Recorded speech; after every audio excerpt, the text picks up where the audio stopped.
What's going on, guys? Wally here. In today's video, we're going to be talking about a certain build that I thought would be pretty cool, and I want to give it to you guys. I used to do these little builds in the past, but they were mainly for PvP. So the build I'm going to give you today is PvP related, and I like to call it the Area of Denial build. It's like work in progress on name. You might have a better name for it, and if you do, let me know, but I kind of like it. So I'm on the Hunter Voidbow, the Legolas class right now. And the only things that are really important for this build, at least in my mind, is the Dragon's Breath and the Skyburner's Annex. Now, you can change a couple things, like you can go for Crest of Alpha Lupi if you want, but I think that Skyburner's is pretty useful. You could also go for the, I think it's the, it's the Sealed Ahamkara Grasp that give you an extra Smoke Nade, if that's what you're going for. It's up to you. There's a couple different options there, but the real kicker is the new Dragon's Breath. So in the Night Stalker subclass here, I'm going to go through a couple things that I run. So I'm running the Vortex Grenade. Personally, I think Vortex is better than Void Wall. I think Void Wall is good, but it's not that good.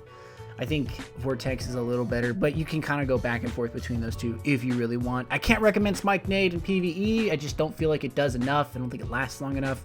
That's really from my time as a Titan Defender, but again, up to you. Triple Jump doesn't matter really.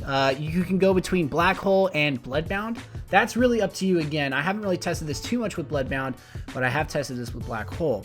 And this thing will just shred through packs of mobs. Like, it's a fun strike class. Not necessarily useful for raids, I'd say. Maybe like ad clearing in raids, but honestly, there's not too much ad clearing when you're not fighting a boss, if that makes sense. Like, there's not ad packs between bosses.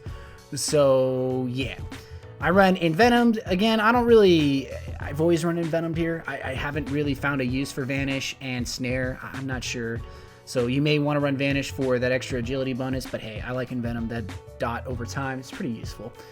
The big one here is you can run Light of the Pack, or you can run Lockdown. Now, I recommend Lockdown because the build is designed around creating points on the map, specifically for just putting as much damage over time AoE attacks on packs of enemies. So the tether, what it's going to do is obviously just get enemies, slow them down. You're going to do double damage and create orbs. You can put lockdown on so that when you utilize tether, your smoke grenades, and your vortex grenades, ideally all three at the same time, you're going to see a poop ton of damage, and that should be pretty enjoyable for you. But again, I was doing most of this build with Light of the Pack. The final thing here, I run Shade Step. You can run Predator if you want, but I think a lot of people go between Keen Scout and Shade Step. Again, that's more or less up to you.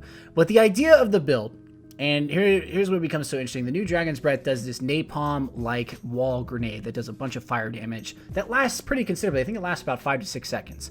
And the impact isn't necessarily that great, but it's good enough that you do notice the damage, and it's great when clearing packs of enemies. And it's even better when you use it with tether. So the idea is you line up a tether to a group of enemies, take out your rocket launcher, drop a rocket in on somebody, and boom, you're going to see that. And you get to practice a little bit with it because you want to sort of detonate the rocket prior to it launching to someone. So there's like a bit of hang time. So the rocket acts like a little MIRV kind of. It flies up in the air if you fly it over a target, and then if you detonate it by holding the trigger and letting go over the target, or just before the target, it'll kind of shoot down at like a 45-degree angle at that target, and it spreads napalm everywhere. It does impact damage a little bit, but then the napalm is the real effect. And you run Skyburner's Annex with it to get that extra little chance for create orbs on heavy weapon kills. Now again, that's just more or less just kind of fun, because if you combine it with tether and a couple other things, it is sort of enjoyable. But, you know, I could kind of see where Chest of Alpha Lupi or Crest of Alpha Lupi comes in handy. Again, I think getting bonus super energy on heavy weapon kills is pretty useful. The idea is it's a synergy build. Everything that you have here sort of builds with each other. Dragon's Breath comes with surplus, so you're going to be picking up heavy weapon ammo pretty much the whole time. There wasn't a point in any of the strikes really where I was running out of heavy ammo due to, like, you know, the heavy ammo being available at certain boss fights or throughout the raid, or, you know, seeing them in little canisters. But it's not like I have to use a synthesis at any point. So that's really useful. The second thing here that may be good for you is getting a weapon that has Grenadier on it. So I have a Down and Doubt here that has Grenadier, Single Point Sling, and Firefly, which is actually pretty interesting. I know some people hate on it. Patrick Casey was giving me a lot of shit today for using the Down and Doubt, but I had to tell him that it's a beautiful looking weapon. It feels good. I actually have another one too that has Outlaw and extended mag, and I think it has something else too. It's Firefly, I think, but it's definitely really fun. So it's one of those things that maybe have a weapon with Grenadier if you want to use it, and then special, it doesn't really matter. I haven't really found a good special. Maybe a shotgun with Army of One to get that extra grenade back again. And the idea is everything you want to synergize with each other. Here's the perk build: a lot of discipline, not a lot of strength. I don't use the smoke grenade as much as I should probably, but you know, smoke grenade's more vanity than anything. Like, yeah, it's useful, but it's not really where your damage is at. Intellect's in the middle, but I do think that high discipline on a build, especially with Grenadier and everything else you're trying to do, is very useful. So I'm gonna show you guys some footage, and you have to get an idea here that this is a very fun build for PvE.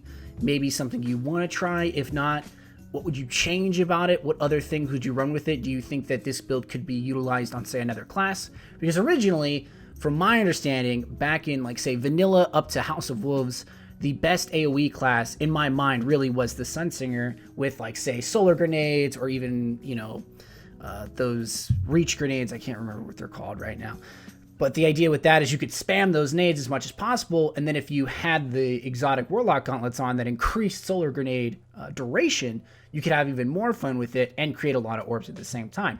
This build is designed to sort of synergize with each other. You only need really two things. You need Dragon's Breath and maybe Skyburners, but again, you can change Skyburners for Crest or maybe even Sealed Grasp of Hamkar if you want. But let me know what you guys think. I'll have some footage here for you guys, just kind of going through. I'll put some music in the background.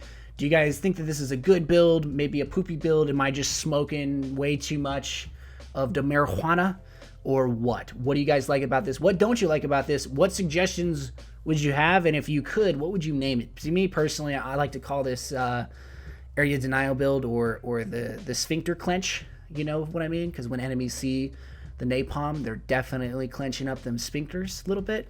So kind of what I do at the gym when I squat. You don't want to poop your pants. Kind of the same thing. Except, you know, you're on the receiving end. Well, they're on the receiving end. You're not on the receiving end. Poopy pants aren't fun. But yeah, guys, that has been the video. I'm going to leave you guys with some music and, of course, a bit of gameplay throughout this. Hope you guys enjoy, and I will see you all later. Peace.